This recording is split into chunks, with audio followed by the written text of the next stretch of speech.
सबै छन् जाति यहाँ गरेका मिले सबै गुराँस पनि फुल्छ यहाँ एउटै हो सबको रहर बनाऊ यो हाम्रो सहर एउटै हो सबको रहर बनाऊ यो हाम्रो सहर हाम्रो विराटनगर। नमस्कार विद्यार्थी भाइ बहिनीहरू, म उत्तम श्रेष्ठ, सामाजिक विषयको शिक्षक। आज चौथो दिनको प्रस्तुति। विद्यार्थी भाइ बहिनीहरू, आज म फेडरलिजम फर डेभलपमेन्ट अर्थात् विकासका लागि सङ्घीयता भन्ने विषयवस्तु लिएर तपाईहरूको समक्ष आइसकेको छु। र विद्यार्थी भाइ बहिनीहरू, आजको यो विषयमा केही कुराहरू लेख्नका लागि, टिपोट गर्नका लागि कापी कलम लिएर तयारी हुनुस् भन्ने अनुरोधसँगै म आजको कक्षालाई अगाडि बढाउँदैछु। त विद्यार्थी भाइ बहिनीहरूले यसभन्दा अगाडिको मेरो प्रस्तुतिमा in my previous class, that means in my third day of presentation, I explain you about regionalism for development. यसभन्दा अघिल्लो कक्षामा मैले विद्यार्थी भाइ बहिनीहरूलाई विकासका लागि क्षेत्रीयता अर्थात् 2029 सालमा स्वर्गीय राजा वीरेन्द्रले जुन उद्देश्यका साथ अथवा के कस्ता उद्देश्यका साथ क्षेत्रीय विकासको अवधारणालाई अभ्यासमा ल्याए भन्ने विषयवस्तुमा हामीले चर्चा गरिसकेका छौँ। र आजको प्रस्तुतिमा विद्यार्थी भाइ बहिनीहरू विकासका लागि सङ्घीयता भन्ने विषयवस्तुमा हामी चर्चा गर्दैछौँ। So students, be ready with your notebooks and pen and I request you to note down some important things. So when we talk about federalism, there are some important things to be marked. केही महत्त्वपूर्ण कुराहरूलाई हामीले ध्यान दिनुपर्ने हुन्छ। जस्तै हामी स्क्रिनमा देख्न सक्छौँ, during the mass movement second, that means 2062 to 63, people expressed their desire for federalism.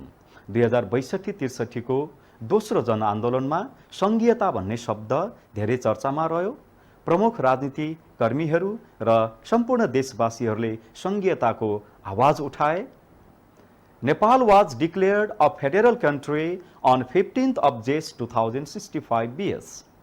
तत्पश्चात 2065 सालको अन्तरिम संविधानले नै नेपाललाई गणतन्त्र मुलुक, है, जेष्ठ महिनाको 15 गते 2065 मा गणतन्त्र मुलुक घोषणा गर्यो।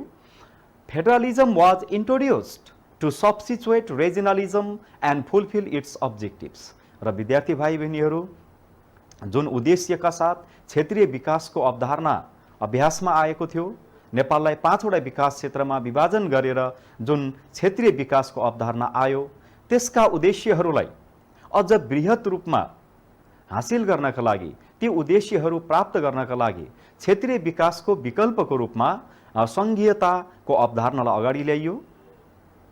र फेडरलिजम अर्थात् सङ्घीयताको परिभाषा यहाँ विद्यार्थी भाइ बहिनीहरूले देख्न सक्नुहुन्छ। Federalism is a ruling system in which 2 or more levels of governments have authority over the same group of people। त जब हामी सङ्घीयताको कुरा गर्छौँ, सङ्घीय प्रणालीमा 2 या 2 भन्दा बढी तहका सरकारहरू हुन्छन् र ती सरकारहरूले निश्चित भूगोलमा अथवा भूभागमा बस्ने आम जनताहरूमाथि चाहिँ शासनको अभ्यास गरेका हुन्छन्।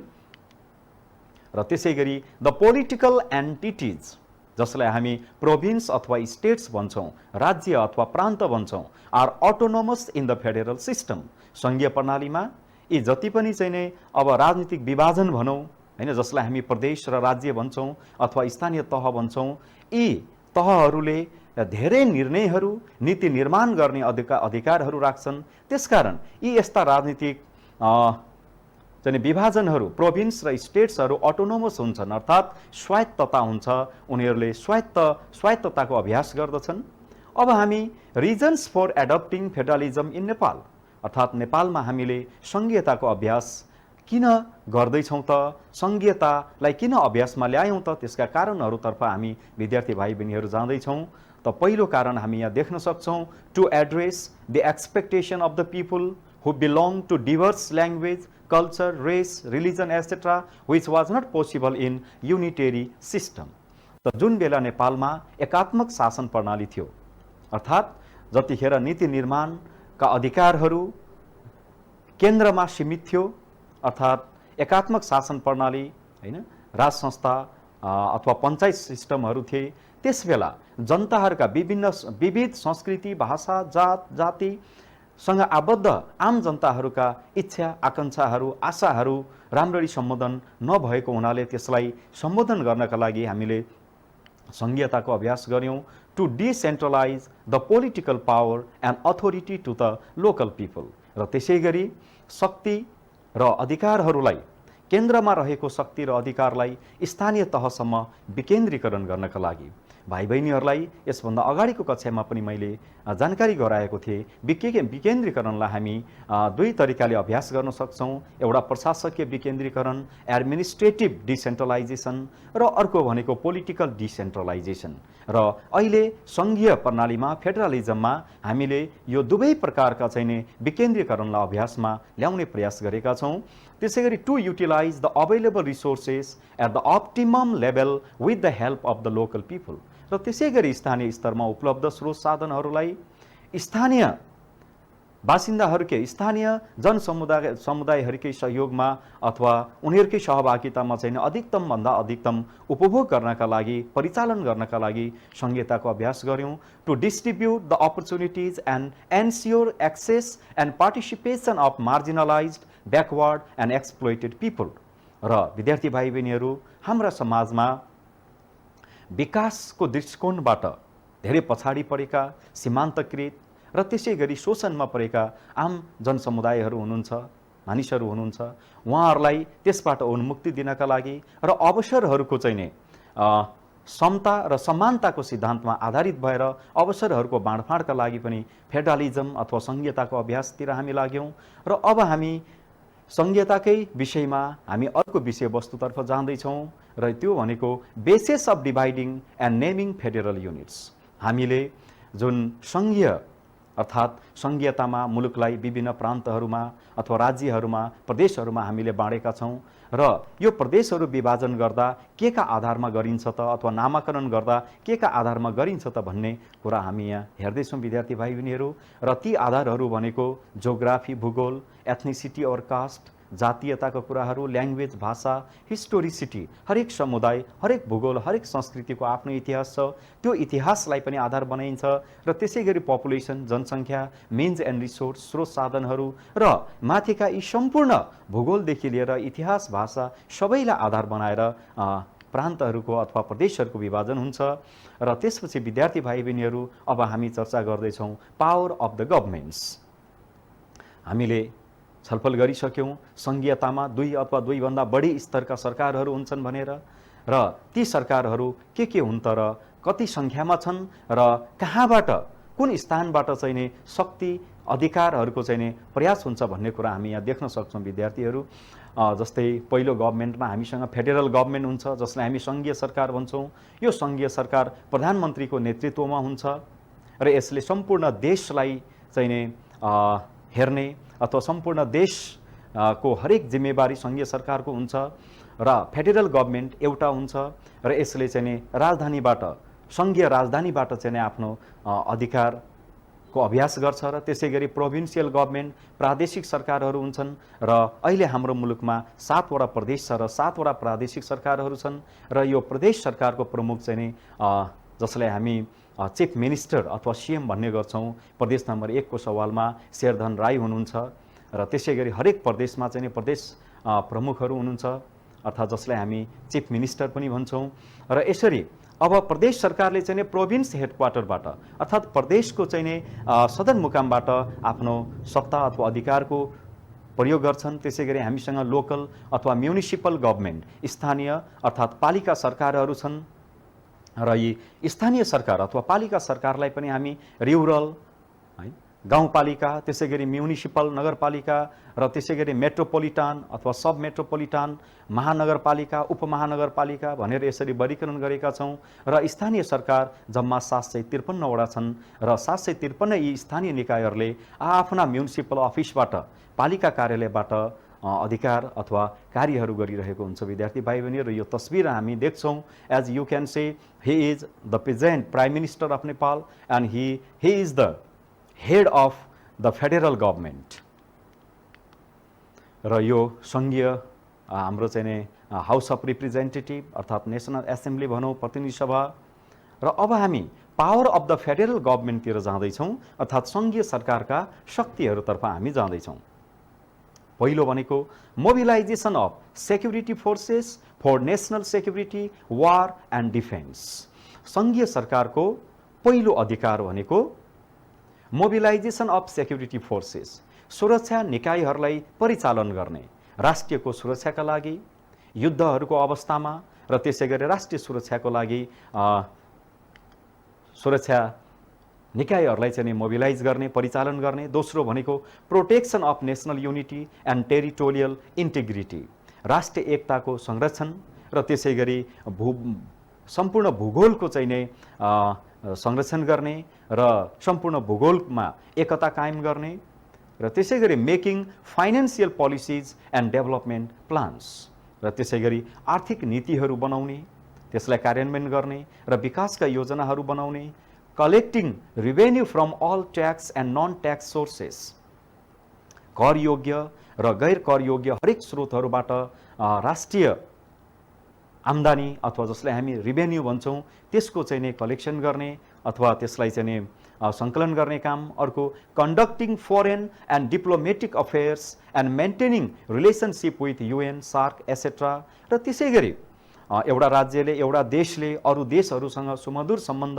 राख्नुपर्ने हुन्छ र त्यो सुमधुर सम्बन्धको विकास गर्ने, छिमेकी मुलुकहरूसँग र त्यसै गरी कूटनीतिक सम्बन्धहरू राख्ने र विभिन्न राष्ट्रिय तथा अन्तर्राष्ट्रिय सङ्घ संस्थाहरूसँग चाहिँ सम्बन्धहरू राख्ने, जस्तै संयुक्त राष्ट्रसँग अथवा त्यसै गरी क्षेत्रीय सङ्गठनहरूसँग, SAARC जस्तो सङ्गठनहरूसँगको सम्बन्धलाई विस्तार गर्ने। साइनिङ इन्टरनेसनल ट्रिटिज और एग्रिमेन्ट्स, त्यसै गरी अन्तर्राष्ट्रिय सन्धि सम्झौताहरूमा हस्ताक्षर गर्ने। Managing telecommunication, radio, television, central universities र त्यसै गरी टेलिकम्युनिकेसनहरू, सूचना प्रणालीहरूको चाहिँ व्यवस्थापन गर्ने, जसमा रेडियो अथवा टेलिभिजनका कुराहरू आए, र सेन्ट्रल युनिभर्सिटिजहरू, विश्वविद्यालयहरू, केन्द्रीय विश्वविद्यालयहरूको व्यवस्थापनका कुराहरू। Carry out national level projects, र राष्ट्रिय गौरवका अथवा राष्ट्रिय स्तरका योजनाहरू, आयोजनाहरूलाई चाहिँ निरन्तरता दिने। Management of civil aviation, international airports, railways and national highways, र त्यसै गरी नागरिक उड्डयनसँग सम्बन्धित व्यवस्थापनहरू गर्ने, अन्तर्राष्ट्रिय एयरपोर्टहरूको व्यवस्थापन गर्ने र त्यसै गरी रेलमार्गहरू र राष्ट्रिय स्तरका चाहिँ नै हाइवेजहरूको चाहिँ राजमार्गहरूको निर्माण अथवा त्यसको सुदृढीकरणका कार्यहरू गर्ने। र अब हामी विद्यार्थी भाइ बहिनीहरू यो तस्बिरमा देख्दै हुनुहुन्छ र तपाईँहरूले चिनी पनि सक्नु भएको छ। He is none other than Sherdhan Rai, the chief minister of province number 1। अब हामी प्रोभिन्सियल गभर्मेन्ट अर्थात् प्रादेशिक सरकारको अधिकारका कुराहरू हामी गर्दैछौँ। पहिलो, maintaining peace and order within the province, प्रदेशभित्र शान्ति सुव्यवस्थालाई कायम राख्ने। Operation of banks and financial institutions, cooperatives, operation of radio, FM, etc.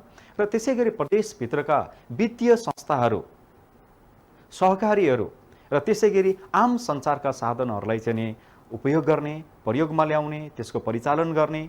Collecting fee, tax, service charge, penalty etcetera, र त्यसै गरी शुल्कहरू, विभिन्न प्रकारका शुल्कहरू, करहरू, सेवा शुल्कहरू र त्यसै चाहिँ पेनाल्टीका कुराहरू अर्थात् दण्ड जरिमानाबाट असुल उपर हुने करहरू असुल उपर गर्ने। र त्यसै गरी management of water supply, electricity, irrigation etcetera, त्यसै गरी पानीको आपूर्ति, सिँचाइ अर्थात् खानेपानीको आपूर्ति, विद्युतको व्यवस्थापन, यी सबै कुराहरू। Management of state universities, higher education, health services, highways, state public service commission etcetera, त्यसै गरी प्रदेशभित्रका विश्वविद्यालयहरू, उच्च शिक्षा स्थापनाहरू, स्वास्थ्य सेवाहरू, राजमार्गहरू र त्यसै गरी स्टेट पब्लिक सर्भिस कमिसन, अब हामीसँग प्रादेशिक अथवा प्रदेशभित्रका लोकसेवा आयोगहरू छन्, यी सबैको व्यवस्थापनहरू र त्यसै गरी exploration and management of mines, प्रदेशभित्र यदि हामीसँग भएका प्राकृतिक स्रोत साधनहरू हैन त्यसको उत्खनन गर्ने, हैन विभिन्न खानीहरूको चाहिँ उत्खनन गर्ने, त्यसको अन्वेषण गर्ने र व्यवस्थापन गर्ने, protection of languages, scripts, cultures, fine arts and religions र त्यसै गरी प्रदेशभित्रका विभिन्न भाषाहरू र ती भाषिक समुदायहरूको संरक्षण र हामीसँग भएका लिपिहरूको संरक्षण, संस्कृतिको संरक्षण र हामीसँग भएका कला र धर्मका कुराहरूलाई संरक्षण गर्ने काम, agriculture and livestock development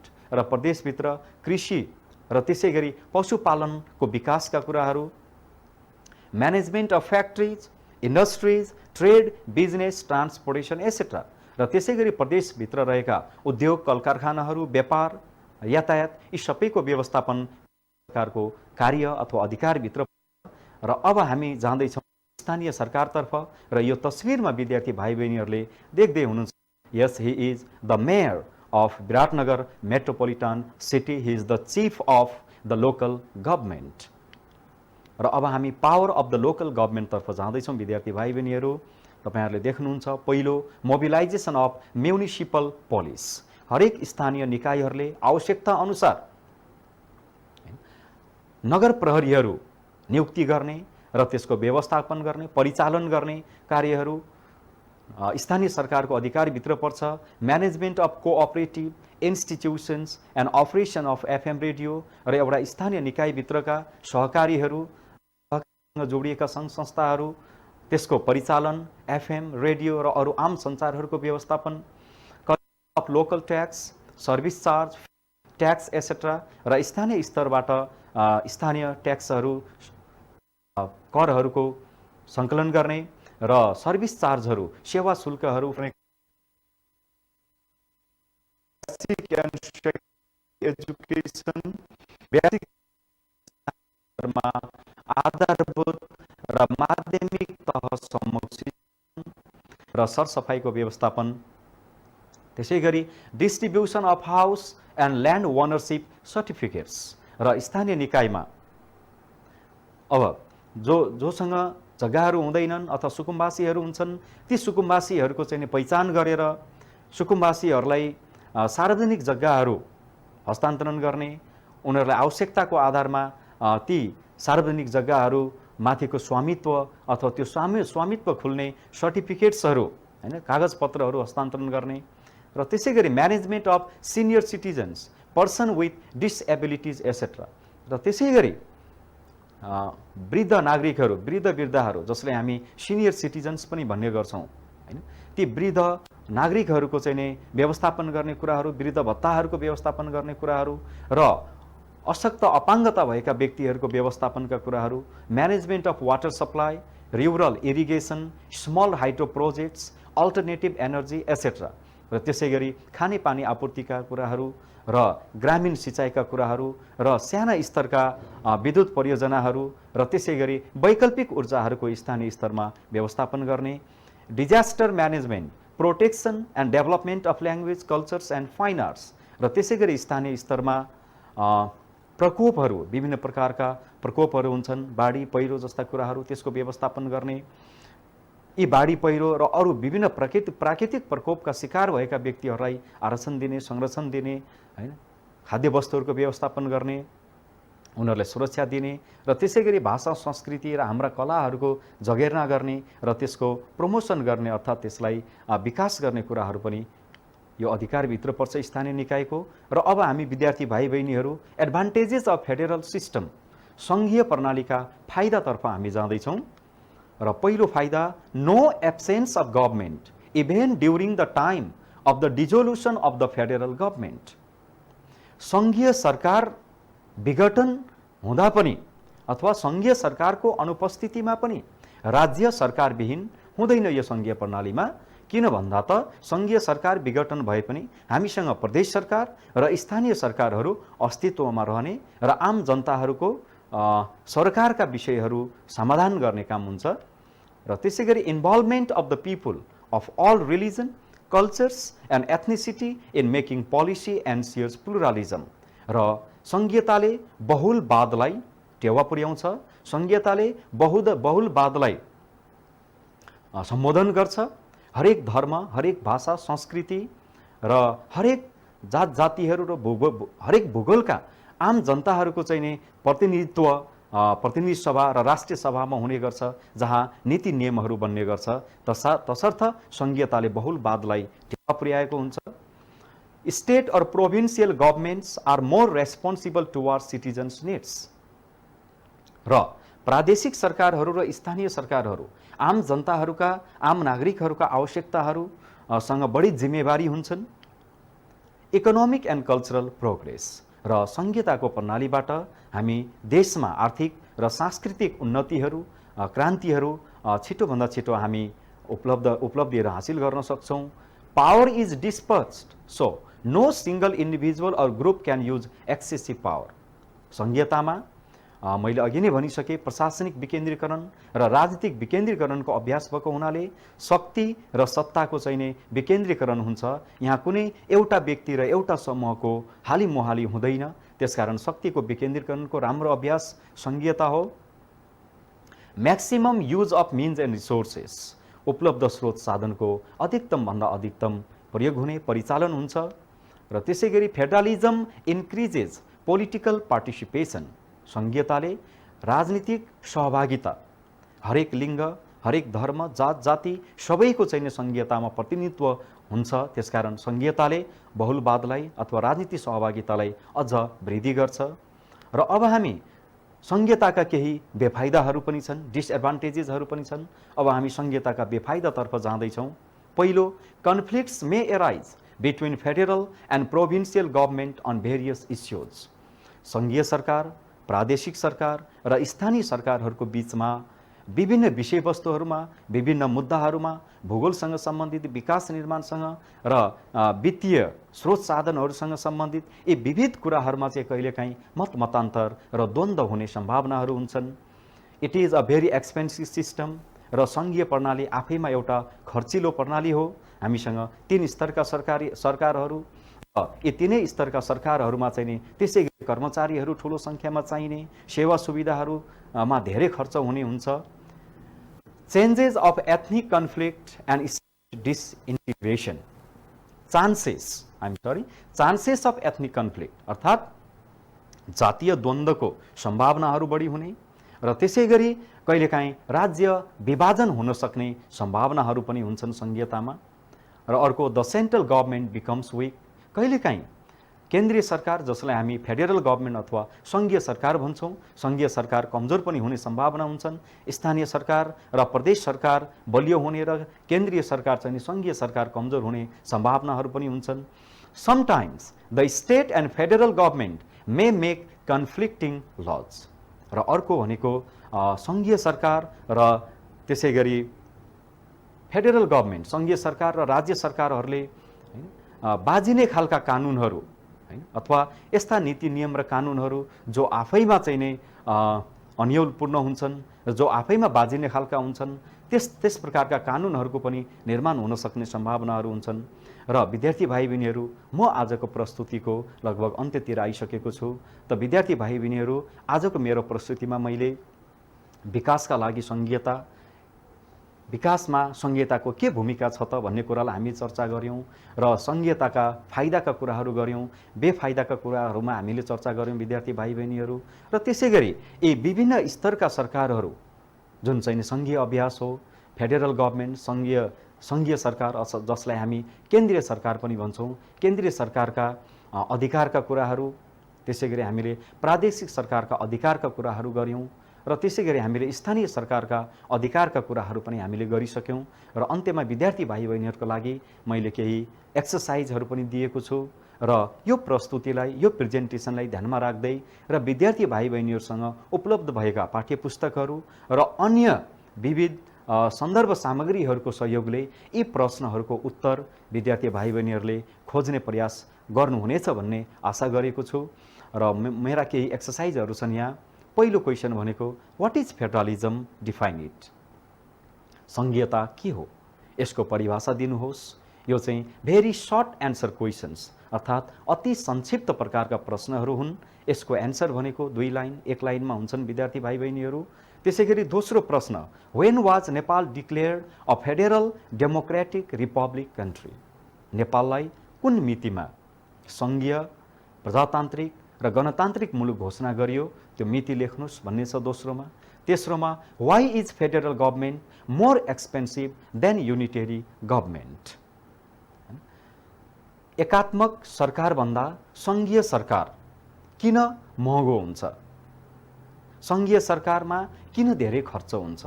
यो एकात्मक सरकारभन्दा किन महँगो हुन्छ? यसको एन्सर 1 लाइन 2 लाइनमा विद्यार्थी भाइ बहिनीहरूले लेख्न सक्नुहुन्छ।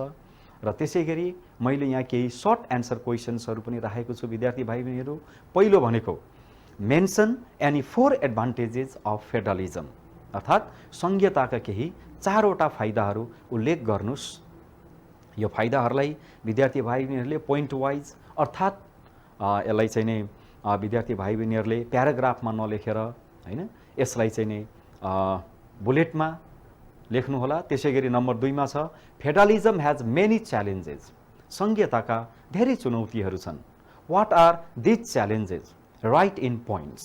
सङ्घीयताका धेरै च्यालेन्जेसहरू छन्। यी च्यालेन्जेसहरू के हुन्? अब यसमा विद्यार्थी भाइ बहिनीहरूले 4वटा सम्म चुनौतीहरू सङ्घीयताका चुनौतीहरूलाई बुदागत रूपमा लेख्न सक्नुहुनेछ। र तेस्रो भनेको make a list of the basis of dividing a country into federal states. राज्यलाई अथवा मुलुकलाई सङ्घीय राज्यहरूमा अथवा प्रदेशहरूमा विभाजन गर्ने आधारहरू के हुन् त्यसको सूची बनाउनुहोस् भन्ने प्रश्न हो। यी प्रश्नका उत्तरहरू विद्यार्थीहरूले तपाईहरूले अवश्य खोज्नुहुनेछ, लेख्नुहुनेछ र हामीसँग यसैगरी आउँदा क्लासहरूमा जोडिने हुनेछ। यहाँहरूले आफ्ना जिज्ञासाहरू कमेन्ट्सहरू हामीलाई चाहिँ नि यसैगरी निरन्तर दिनुहुनेछ भन्ने आशा गर्दछु।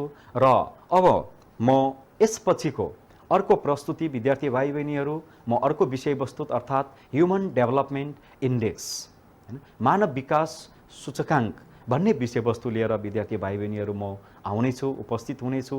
तबसम्म हाम्रो यो प्रयासलाई अथवा हाम्रो यो प्रस्तुतिसँग जोडिराख्नुहोस् भन्ने आग्रह गर्दै म आजको प्रस्तुतिलाई यहीँ टुङ्ग्याउन चाहन्छु। धन्यवाद।